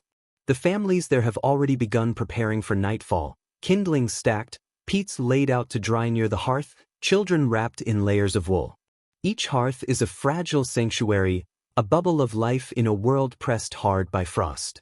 You notice the faint aroma of broth simmering, mingled with peat smoke and damp straw. It is pungent, earthy, and alive, a smell of survival rather than comfort. Even the wealthier homes and castles rely on this same labor, though on a grander scale. Courtyards, kitchens, and halls all pulse with activity as servants move wood, stoke fires, and carry heated bricks to sleeping chambers. Every act is small, yet essential. Every log thrown into a hearth, every bundle of peats stacked in a shed, every ember tended carefully, is part of the rhythm that allows life to continue. You watch a group of villagers stacking logs in the corner of a town yard, their movements precise and practiced. One man checks a small brazier, making sure the coals are alive before adding fresh wood. The heat radiates slowly, turning hands red and fingers numb. You notice the quiet camaraderie, shared jokes, careful instruction, and occasional laughter that warms as much as fire could. In these small communities, survival has become a choreography, an unspoken knowledge passed from one generation to the next. A child runs ahead, carrying a small peat brick wrapped in cloth. The warmth radiates faintly, a gift to a family member, a small victory over the cold. You realize that winter is more than frost, more than stone or snow. It is a trial of ingenuity, patience, and shared endurance. Each ember, each fire, each heated brick is proof of humanity refusing to yield. As night deepens, the fires burn low, but their glow remains visible through windows and gaps. Smoke curls lazily toward the sky, carrying the smell of hearth, wood, and earth. The village, the castle, the forest, all exist in a delicate balance of heat and cold, life and frost. The labor of centuries, the lessons of endurance, and the simple acts of care have built a network of warmth across the land. Even in the silence, even in the coldest hours, warmth persists. It is carried not only in flames but in human hands, in shared effort, in the quiet determination to survive. You step back and breathe in the night air, carrying with you the knowledge that heat, like life itself, is a product of persistence. The snow falls gently, the forest stands quiet, and somewhere, across the land, small fires burn in windows, hearths, and hearts alike. You pause, listening. The cough comes from the corner where the youngest child stirs beneath a thick woolen blanket. A small sigh follows, then quiet again. You move closer to the hearth, where coals glow faintly red, the room still rich with the scent of yesterday's stew. Every surface, stone, timber, straw, holds warmth like memory, a residue of effort and care from the night before. The mother leans over the child, brushing a damp curl from their forehead. She murmurs a few words you cannot catch, but the tone is soft, steady, and protective. It is a rhythm learned over years of frost and hunger, tending, watching, guarding. Even a single ember, a single scrap of warmth, is enough to sustain hope through the long morning. Outside, the wind has risen again, rattling the shutters and clinking against the thatch. Snow drifts slowly along the edges of the cottage, silent and patient. You step to the window and press a hand to the cold glass. The frost etches tiny forests on its surface, glittering in the weak dawn. Beyond, the village sleeps beneath its shared blankets of smoke and snow, each hearth a heartbeat, each family a small rebellion against winter's weight. From somewhere nearby comes the scrape of a boot, a faint thump against the frozen earth. The father returns from tending the animals, careful not to disturb the fragile warmth inside. He shakes off snow from his cloak and lays the next piece of wood on the coals. The fire leaps briefly as if to greet him, and the smell of smoke curls around the room once more. You notice how every movement, no matter how small, keeps the world inside the cottage alive, stirring the pot, adding wood, tending the child, whispering to a partner. You sit quietly, aware that this is the true architecture of survival. Not the walls, not the roof, not the straw and moss, but the rhythm of human care. Heat becomes a living thing, a pulse carried from hand to hand, mouth to mouth, heart to heart. The child breathes more easily now, and the cottage exhales with them. You realize that in the medieval winter, warmth was never merely physical. It was patience, attention, kindness, and ritual, a shared covenant between people, fire, and the land that fed them. Outside, frost sparkles on the thatch and edges of the road. Inside, life continues, soft and steady. You lean back near the dying coals and close your eyes, hearing the faint hiss of embers, the soft murmur of voices, the slow rhythm of a household at peace. And for the first time that morning, you understand fully, warmth is not just what a fire gives, but what people give one another. The scent lingers as you step closer, noticing how every small act carries the warmth of labor and care. The fibers, once raw and cold, are transformed by the patient hands of the women into threads that will later guard against frost and chill. Each twist of wool, each coil of thread, holds a season's worth of effort, embedding human warmth into every garment. You watch as another woman takes a length of linen, stiff with frost, and begins to fold and beat it, releasing hidden moisture and softening it for use. The rhythmic motion sends a steady thump into the quiet morning, blending with the spinning wheel's hum and the soft murmurs of conversation. Together, the sounds form a subtle music of endurance, a heartbeat of a village that refuses to surrender to the cold. You step back and take in the scene, the cottage, the women, the children leaning over small fires, the threads winding from spindle to basket. Everything is movement, effort, and continuity. Scholars of domestic life note that winter work like this was not merely productive. It was a form of survival and a subtle celebration of community. The warmth generated by hands and hearth together exceeded the sum of its parts. Outside, the sun climbs slowly, touching frost-covered rooftops and glinting off icy fields.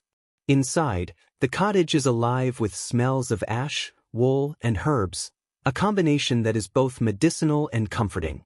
The child sleeps more deeply now, breathing evenly. The smoke curls lazily toward the ceiling, carrying the scent of sage, thyme, and faintly sweet ale, a lingering proof that care and fire together can ward off the chill. Every movement, spinning, folding, stirring, murmuring, is a ritual of resilience.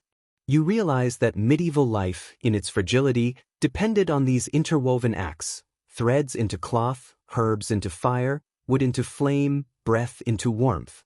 Each one a small pledge that the cold outside would not claim the people inside.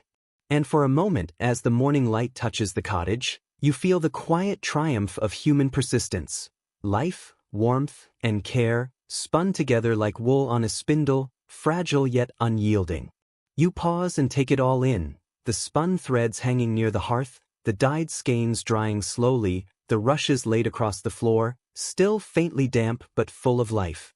Each action, spinning, weaving, harvesting, spreading, is a quiet ritual of survival, a daily devotion to warmth, comfort, and continuity.